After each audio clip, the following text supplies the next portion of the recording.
सभी शिक्षक साथियों को प्यार भरा नमस्कार। आप सभी का हमारे YouTube चैनल ईडू ज्ञान एकेडमी में बहुत बहुत स्वागत है। साथियों, बहुत ही इम्पोर्टेंट और चुनिंदा प्रश्नों की सीरीज चल रही है और आज का टॉपिक है 23 लेसन और इसका टाइटल है राष्ट्रीय शिक्षा नीति 2020। ये एक इतना महत्वपूर्ण टॉपिक है कि इससे सीधे प्रश्न पूछ लिए जाते हैं, क्योंकि 2020 राष्ट्रीय शिक्षा नीति संचालित है अपने यहाँ, तो इसकी सारी योजनाओं पर और जो भी इसमें प्राविधान सुनिश्चित किए गए हैं शिक्षा के लिए, उन सारे क्वेश्चंस को रखा गया है। 15 क्वेश्चंस की वीडियो हमने कल अपलोड कर दी थी। आज आप लोगों को ये 16 से लेकर के 30 क्वेश्चन, बहुत ही इंपॉर्टेंट क्वेश्चंस हैं, उनको समाहित करते हुए शुरू करते हैं आज की क्लास। तो पहला प्रश्न है, यहाँ पे क्वेश्चन नंबर 16 होगा, क्योंकि 15 क्वेश्चन कंप्लीट किए जा चुके हैं इसके पहले वाली वीडियो में।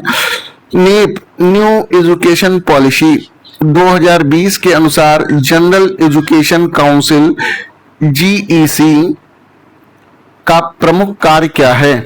शिक्षकों की नियुक्ति, राष्ट्रीय उच्च शिक्षा योग्यता ढांचा NHEQF विकसित करना, और है विद्यालय पुनर्निर्माण या विद्यालय निर्माण, और डी ऑप्शन है परीक्षा आयोजित करना। तो इसका आंसर हो जाएगा राइट, राष्ट्रीय उच्च शिक्षा योग्यता ढांचा विकसित करना। और इसका स्पष्टीकरण भी हमने यहाँ पे नीचे मेंशन किया है। जीईसी उच्च शिक्षा के लिए सीखने के मानक एवं national higher education qualification framework तैयार करेगा। ये जो है उच्च शिक्षा के लिए सीखने के मानक और national higher education qualification framework तैयार करेगा। क्वेश्चन नंबर 17 पर आते हैं। राष्ट्रीय शिक्षा नीति 2020 में HEGC का प्रमुख कार्य क्या है? प्रत्यायन, वित्तीय सहायता एवं अनुसंधान, शिक्षक प्रशिक्षण, परीक्षा संचालन। तो इसका भी राइट आंसर हो जाएगा वित्तीय सहायता एवं अनुदान। हायर एजुकेशन ग्रांट काउंसिल, ये स्पष्टीकरण है, higher education grant council HEGC उच्च शिक्षण संस्थानों को वित्तीय सहायता एवं अनुदान उपलब्ध कराने का कार्य करेगा, ये सुनिश्चित किया गया। क्वेश्चन नंबर 18 पर आते हैं। न्यू एजुकेशन पॉलिसी 2020 के अनुसार 4 वर्षीय स्नातक कार्यक्रम में 1 वर्ष पूर्ण करने पर क्या प्रदान किया जाएगा? प्रमाण पत्र मिलेगा, डिप्लोमा मिलेगा, स्नातक उपाधि मिलेगी या शोध उपाधि मिलेगी। जब 2020 के अनुसार 4 वर्षीय स्नातक कार्यक्रम में 1 वर्ष छात्र के द्वारा पूरा कर लिया जाएगा, तो उसे क्या उपलब्ध कराया जाएगा? तो प्रमाण पत्र दिया जाएगा। राइट आंसर ए हो जाएगा इसका। और बहुप्रवेश एवं बहु निर्गम मल्टीपल एंट्री एग्जिट व्यवस्था के अंतर्गत 1 वर्ष में सर्टिफिकेट दिया जाएगा, 2 वर्ष में डिप्लोमा दिया जाएगा, 3 वर्ष में बैचलर डिग्री प्राप्त कर पाएंगे और 4 वर्ष में बैचलर्स डिग्री विद रिसर्च को प्राथमिकता दी जाएगी। अर्थात अभ्यर्थी को 1 वर्ष में सर्टिफिकेट, 2 वर्ष में डिप्लोमा का सर्टिफिकेट दे दिया जाएगा और 3 वर्ष में बैचलर डिग्री दे दी जाएगी, और 4 वर्ष जब कंप्लीट कर लेगा तो बैचलर्स डिग्री विद रिसर्च माना जाएगा। ये इंपॉर्टेंट क्वेश्चन है, एग्जाम में पूछा जा सकता है, तो आप लोग इसको जो है अच्छे से मेंशन कर लीजिए। नेक्स्ट क्वेश्चन पे आते हैं। Question number 19। New education policy 2020 के अनुसार निपुण जिसको बोलते हो, निपुण भारत मिशन मुख्यतः किस उद्देश्य से प्रारंभ किया गया? उच्च शिक्षा सुधार, शिक्षक भर्ती, foundation literacy and numeracy, FLN। याद रखिएगा, ये फुल फॉर्म भी आ सकते हैं, प्राप्त करना। तो FLN प्राप्त करना, फाउंडेशनल लिटरेसी एंड न्यूमेरेसी प्राप्त करना, डिजिटल विश्वविद्यालय स्थापित करना। तो इसका राइट आंसर हो जाएगा सी, स्पष्टीकरण में क्या है? निपुण भारत मिशन। निपुण भारत मिशन का उद्देश्य कक्षा 3 तक प्रत्येक बच्चे में बुनियादी साक्षरता एवं संख्यात्मक ज्ञान विकसित करना है। कंफर्म हो गया होगा, सी ऑप्शन इसका राइट है। क्वेश्चन नंबर आते हैं 20 पर। राष्ट्रीय शिक्षा नीति 2020 में शिक्षक शिक्षा टीचर एजुकेशन के संबंध में कौन सा प्राविधान किया गया है? ए बीएड 1 वर्षीय रहेगा, डीईडी अनिवार्य होगा, वर्ष 2030 तक न्यूनतम योग्यता 4 वर्षीय समेकित बीएड होगी, शिक्षक प्रशिक्षण समाप्त कर दिया जाएगा। तो इसका आंसर हो जाएगा सी। कौन सा? सी ऑप्शन इसका राइट हो जाएगा, बाकी सभी गलत हैं। और इसका स्पष्टीकरण भी हम आप लोगों के सामने रखते हैं। न्यू एजुकेशन पॉलिसी 2020 के अनुसार 2030 तक 4 वर्षीय समेकित बीएड शिक्षक बनने की न्यूनतम व्यावसायिक योग्यता होगी। इसका उद्देश्य शिक्षक शिक्षा की गुणवत्ता में सुधार करना है।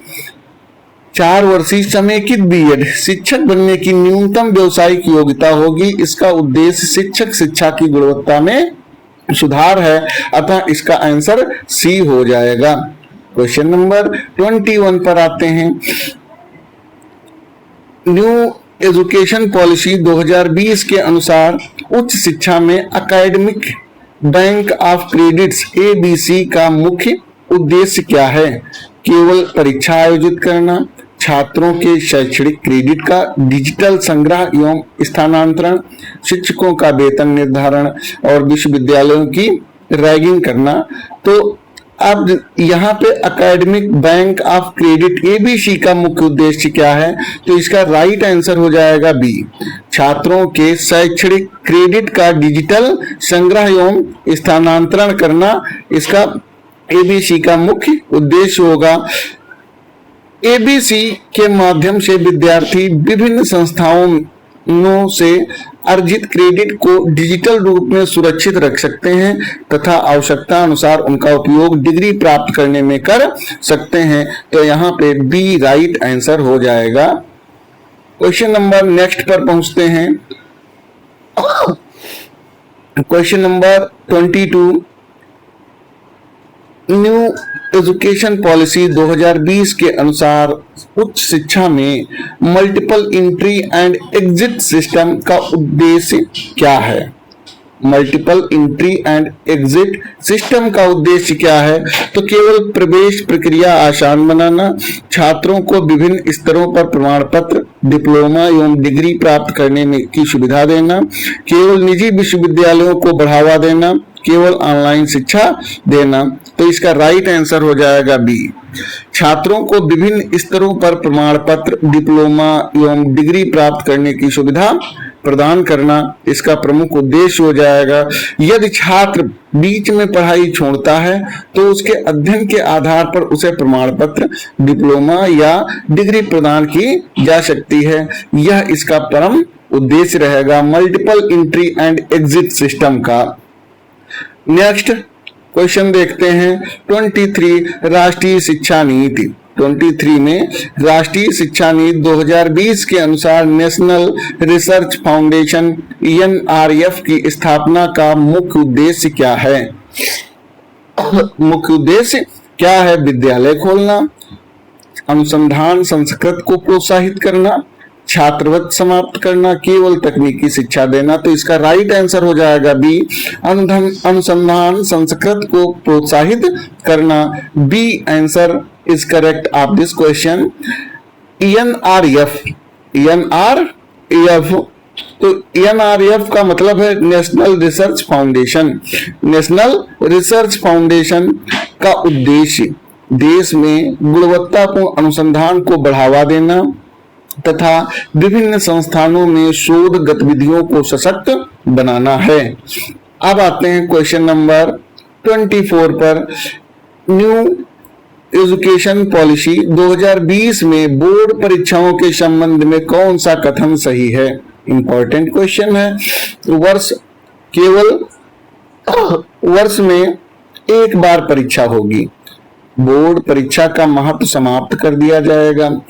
सी है बोर्ड परीक्षा को अधिक योग्यता आधारित एवं कम तनावपूर्ण बनाया जाएगा, केवल ऑनलाइन परीक्षा होगी। तो इसका राइट आंसर हो जाएगा सी। 2020 की राष्ट्रीय शिक्षा नीति में परीक्षाओं से संबंधित कहा गया कि बोर्ड परीक्षा को अधिक योग्यता आधारित एवं कम तनावपूर्ण बनाया जाएगा। इसका सी आंसर राइट है। नीति का उद्देश्य रटने की प्रवृत्ति कम करना तथा अवधारणात्मक समझ का मूल्यांकन करना है। नेक्स्ट क्वेश्चन पे आते हैं। Question number 24। नीति का राष्ट्रीय शिक्षा नीति 2020 में परख का संबंध किससे है? इंपॉर्टेंट क्वेश्चन है ये। शिक्षक प्रशिक्षण, राष्ट्रीय मूल्यांकन केंद्र, शोध संस्थान, व्यवसायिक शिक्षा। तो इसका आंसर हो जाएगा बी, राष्ट्रीय मूल्यांकन केंद्र। राष्ट्रीय मूल्यांकन केंद्र। और परख, जिसका फुल फॉर्म क्या होता है? Performance assessment review and analysis of knowledge for holistic development. राष्ट्रीय मूल्यांकन केंद्र है परख।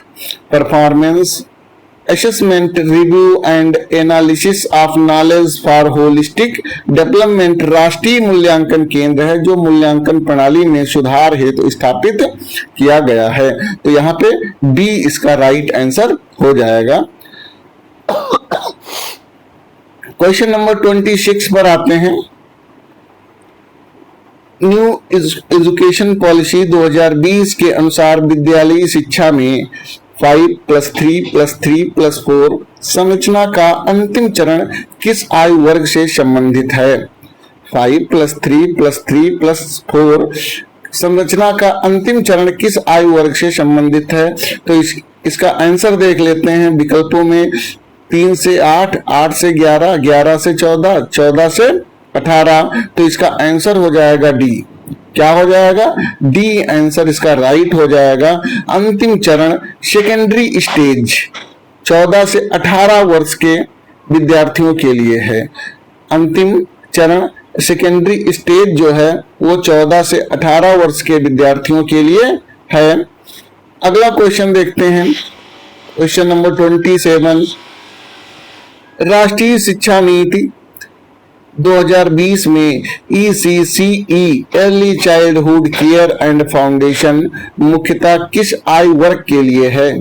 3 से 6, 6 से 10 और 10 से 14, 14 से 18। तो इसका राइट आंसर हो जाएगा ए।